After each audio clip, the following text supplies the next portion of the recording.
অঙ্কুরি কারণ শুধুমাত্র তো আর কেকের বেস খায় না, সুগার সিরাপ যাবে, ক্রিম যাবে, অতিরিক্ত সুইটনেস কিন্তু খাওয়া যায় না, ঠিক আছে?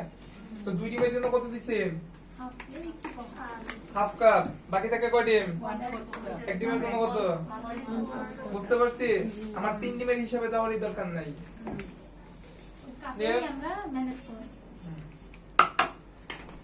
অবশ্যই আস্ত দানা চিনি হইতে হবে, এখানে কিন্তু কোনো পাউডার সুগার দেওয়া যাবে না। ক্লিয়ার? এটা রেখে দিন পিছনে।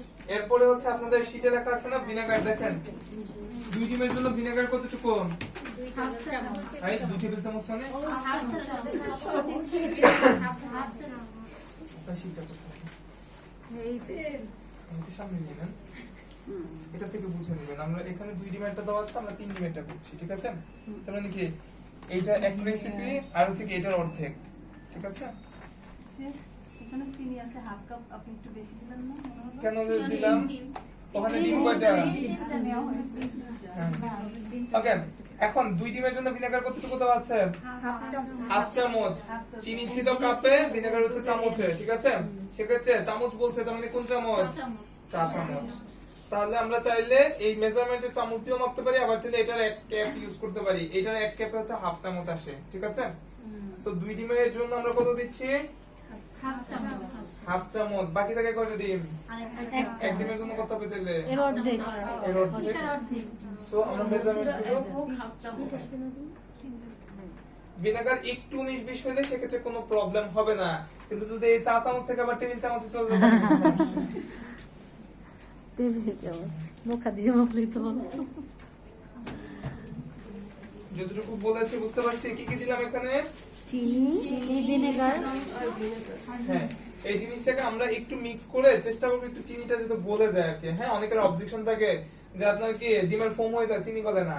সেক্ষেত্রে আপনারা কি করতে পারেন, এই জায়গাতেই আগে একটু নেড়েচেড়ে চিনিটা একটু মেল্ট করে নিতে পারেন, এতে করে পরবর্তীতে আমাদের কোনো ইস্যু থাকে না। তবে এই জায়গায় যে মেল্ট করতে হবে এমন কোনো ইস্যু নাই, বিটিং করলেও মেল্ট হয়ে যায়, ঠিক আছে?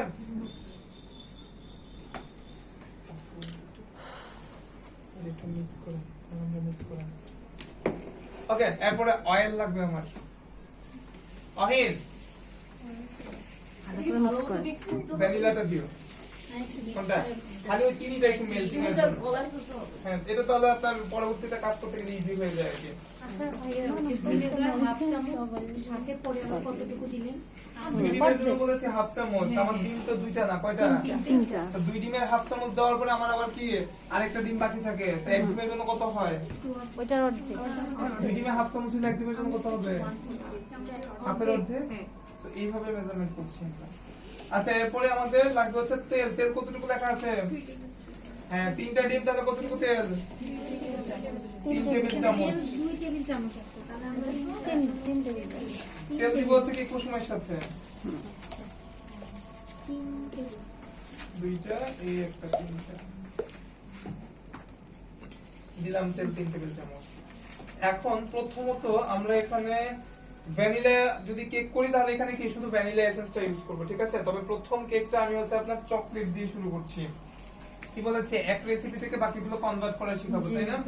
ভ্যানিলা হইলে এখানে আমরা ভ্যানিলা এসেন্স দিতাম, এখন যেহেতু বললাম চকলেট, তাহলে কি দিব এখানে? চকলেট এসেন্স বা ইমালশন। ইমালশন ইউজ করা বেটার। ওই যে কালো একটা বড় ইয়ে আছে, ওইটা একটু আমাকে দিয়ে। হ্যাঁ হ্যাঁ, এটা কি দিছেন? তেল। তেল। যেহেতু চকলেট কেক, সেক্ষেত্রে আমরা এখন কি ইউজ করব? Chocolate emulsion. ইমালশন শুধুমাত্র কিন্তু চকলেটের না, যে কোনো ফ্লেভারের হয়। যেমন কি কি ইমালশন পাওয়া যায়? চকলেট, তারপর হচ্ছে কি আপনার mango, lemon, orange, strawberry, blueberry, তারপর হচ্ছে মোকা। মোকা মানে কি? কফি। কফি, ঠিক আছে? কফি এসেন্স মানে কফি ইমালশন পাওয়া যায়। ইমালশন যেগুলো ইউজ করব সবগুলো হচ্ছে বেকেলস ব্র্যান্ডের, ঠিক আছে? বেকেলস এর ইউজ করার চেষ্টা করুন, এটা ভালো। আপনারা এই প্রোডাক্টগুলো যে কোনো হচ্ছে কেক বেকিং এর শপে কিনতে পাবেন। উত্তরাতে আপনার হচ্ছে কি রাজলক্ষ্মীতে বেশি পাওয়া যায়, কুশল সেন্টারের নিচে। আবার চাইলে আমাদের এখান থেকেও পারচেজ করতে পারবেন, ঠিক আছে? আমাদের এখানে পারচেজের সিস্টেম আছে। এটা 100 গ্রাম 120 টাকা করে পড়ে। কত গ্লুটে দিয়ে দেন আপনারা, হ্যাঁ ছোট করে। এর মধ্যে দিচ্ছি কি চকলেট ইমালশন। এটা কি বলছেন? বেকেলস। এই যে নাম এখানেই দেওয়া এটা আছে। কি পরিমাপ? পরিমাপ এটা হচ্ছে পরিমাণ মতো বলা হয়, যে কোনো ফ্লেভার অলওয়েজ পরিমাণ মতোই বলা হয়, কারণ কি এক একজনের ফ্লেভার এক এক রকম পছন্দ হয়, সবার ফ্লেভার কিন্তু এক রকম আসবে না। এখন যদি না বুঝেন যে কতটুকু দিব, সেক্ষেত্রে আমরা ভিনেগার দিয়েছি কতটুকু, 2 ডিমের জন্য 2 চামচ, আর এক 2 ডিমের জন্য হাফ চামচ এবং চারোয়া দিয়ে শীত দেখেন, শীতে 2 ডিমের রেসিপি কোন এক চামচ 2 ডিমের জন্য হাফ চামচ, 1 ডিমের জন্য 1/4 চামচ। তো যদি আপনারা যে কোনো এই যে বললাম 100 গ্রাম করে নিতে পারবেন এখান থেকে। এটার নাম কি চকলেট সেক্ষেত্রে আপনার হচ্ছে এটাকে আপনার কি বললাম যে আমার 2 ডিমের জন্য হাফ চামচ, 1 ডিমের জন্য 1/4 চামচ ভিনেগারের হিসাব ছিল, তো আমরা চাইলে ওই হিসাবেই আমরা এসেন্স বা ইমালশন গুলো ইউজ করতে পারি। ঠিক আছে, 2 ডিমের জন্য হাফ চামচ, 1 ডিমের জন্য 1/4 চামচ এভাবে ইউজ করব। মানে ভিনেগার জন্য এটা খোলার পর কতদিন ইউজ করা যায়? 27 সাল পর্যন্ত ডেট থাকে। মানে এটা খোলার পর ওই ডেট পর্যন্ত ইউজ করা যাবে কি এমনিতেই নরমালি রেখে? হ্যাঁ, রুম টেম্পারেচারে। এটা কি চকলেট ইমালশন? চকলেট ইমালশন এক ডিমের জন্য কতটুকু? এই 1/4 চামচ বলেছে, ভিনেগারের পরিমাণ মতো। ভিনেগারের পরিমাণ মতো আর কি। আচ্ছা, গেল আমাদের ইমালশন দিলাম, এরপর আমরা শুকনো উপকরণ ময়দা দিয়ে আমাকে ওই যে সামনে কোকো পাউডারের বড় কৌটাটা দিয়ে। হ্যাঁ, এটা ছাড়া পিছনে দেখুন আরেকটা সেম কৌটা আছে।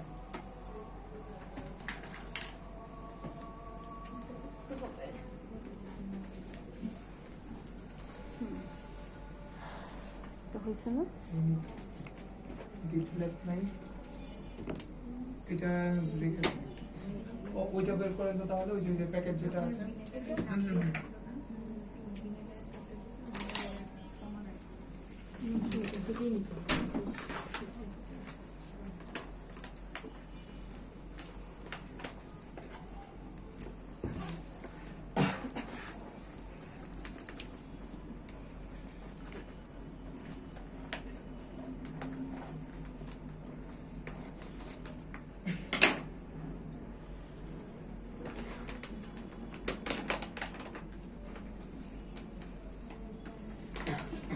ইমালশন আর এসেন্স কি একই?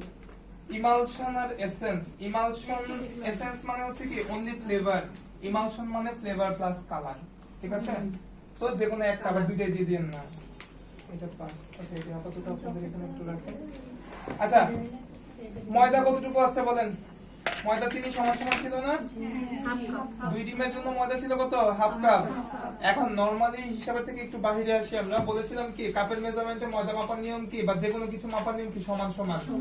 আমরা সবকিছু মেজারমেন্ট দিয়েছি, ডিমের কি মেজারমেন্ট দিয়েছি? ডিম ছোট বড় হয় না? জি সেক্ষেত্রে কি করব, যখন আমি ভাঙার সময় দেখব ডিম মিডিয়াম সাইজ বা বড় সাইজ, মিডিয়াম বা লার্জ, এটা হইলে আমরা কি করব, কাপের মেজারমেন্টে ময়দাটাকে হালকা একটু উঁচু করে নিব। এটা কি সমান সমান হয়েছে? একদম একটু বেশি হালকা একটু উঁচু। কেন? আমার ডিমগুলো মিডিয়াম সাইজের, তাই এই জিনিসটা কিন্তু একটু বড় ইস্যু ক্রিয়েট করে। অনেক সময় দেখা যায় কি যে কেক সব ঠিক আছে, মাঝখান দিয়ে হালকা একটু বসে গেছে, তো সেটা হচ্ছে ময়দার কোয়ান্টিটি এরকম কম থাকার কারণে এরকম সমস্যা হয়।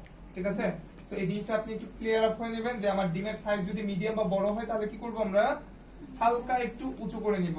ঠিক আছে, ভাই অনেক জায়গায় দেখেছি ডিম ওই যে স্কেল কিচেন স্কেল দিয়ে মেপে মেপে দেয়। যেটা কাপের মেজারমেন্ট সেটা কাপে ফলো করতে হবে, যেটা গ্রামের মেজারমেন্ট সেটা গ্রামে ফলো করতে হবে, এটা আলাদা। আচ্ছা, এরপরে হচ্ছে 2 ডিমের জন্য কত? Half cup. 1 ডিমের জন্য কত থাকে? 1/4। এখন বলেছে কি যে এক রেসিপি দিয়ে শেখাবো, শুধু তো ময়দাই আছে তাই না ভ্যানিলাতে? আমরা জানি কি যে চকলেট কেক করতে গেলে কি ইউজ করতে হয়? Cocoa powder. কি বলেন? না, ময়দা ইউজ করবেন, বেকিং এ ময়দা। আচ্ছা, এর মধ্যে আমরা জানি যে চকলেট কেক করতে গেলে কোকো পাউডার ইউজ করতে হয়। এখন তো ওই রেসিপি তো কেটে দিছি, এখন কোকো পাউডার ইউজের খুব সহজ একটা নিয়ম দেখাচ্ছি। যে বললাম শীটের বাদ একটা চামচ নিয়ে আমরা এই যে মাপা ময়দা থেকে আমি 2 চামচ ময়দা একটু রিডিউস করে নিচ্ছি। এটা গ্যাপ হইছে, এই গ্যাপটা এখন জাস্ট কোকো পাউডার দিয়ে ফিল আপ করে দেব। ঠিক আছে, ক্লিয়ার? আমি যে 2 চামচ সরাইছি বিদায় আপনার যে 2 চামচ আটকাই যেতে হবে এমন কোনো কথা না। যতটুকু ময়দা রিডিউস করব ততটুকু কোকো পাউডার অ্যাড করব। ক্লিয়ার? ওকে।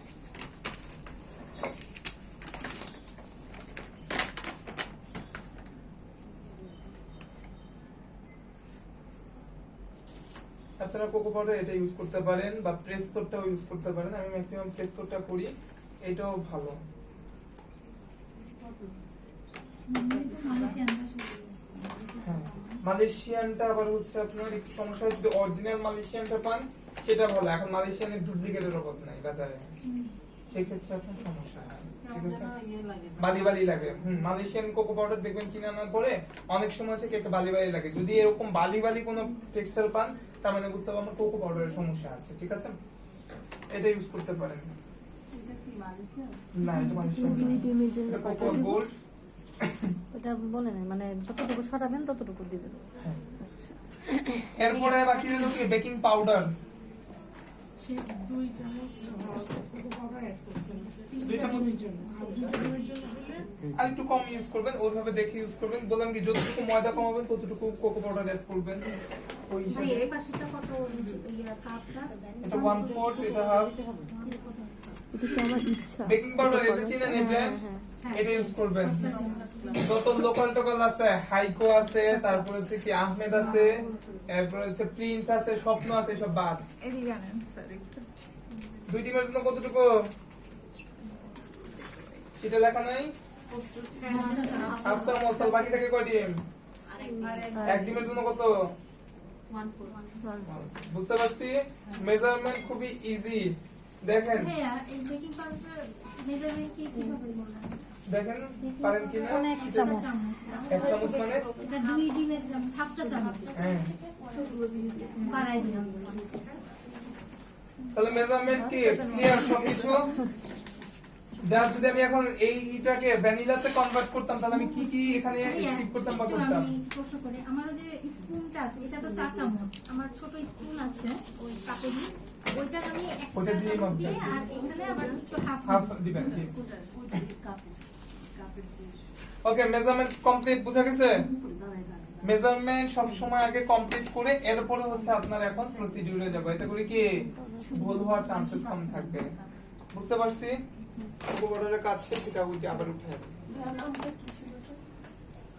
Gold cocoa gold. আচ্ছা আমরা এখন বিটিং করব। এই যে এটা তো চিনি অলরেডি গলে গেছে তাই না? হ্যাঁ। এখানে কি কি নিয়েছি আমরা?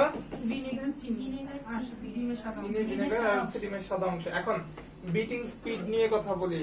স্পিড এখানে কোনো লিমিটেড স্পিড নাই, ঠিক আছে? কোনো ম্যান্ডেটরি নাই এখানে, আপনার মতো করে করতে পারবেন। ডিপেন্ড করে সুগার মেল্টিং এর উপরে। আমার যদি সুগার মেল্ট না হয় তাহলে কি হাইতে দিবেন? কি করবেন? লোতে। মূলত কাজ হচ্ছে ডিমের ফোম করা, তার মাঝখানে কাজ হচ্ছে চিনি গলছে কিনা সেটা খেয়াল রাখা। চিনি গলে নাই তাহলে আমি কি করব? লোই রাখবো। চিনি গলে গেছে আমি চাইলে হাই দিয়েও করতে পারি, সমস্যা নাই। ফোম হওয়ার উপর ডিপেন্ড করে, ঠিক আছে? যেহেতু চিনি আমার গলে গেছে আমি সেক্ষেত্রে আপনার প্রথম অবস্থাতে মিডিয়ামে দিয়ে দিচ্ছি। এত করে আমার তেমন সমস্যা হবে না, ঠিক আছে? আর যদি বাই চান্স দেখেন যে চিনি গলে নাই সেক্ষেত্রে আমরা কি করবো? একটু পর পর লোতে তো বিট করবো, একটু পর পর অফ করবো, সাইডটাকে বারবার ক্লিন করবো। এতে করে কি সুগারটা তাড়াতাড়ি মেল্ট হবে, ঠিক আছে? তবে সবচেয়ে বেটার আমার কাছে মনে হয় চিনিটা আগে একটু নেড়েচেড়ে এরকম মেল্ট করে নেবেন, পরবর্তীতে আর কোনো ইস্যু থাকে না, ঠিক আছে?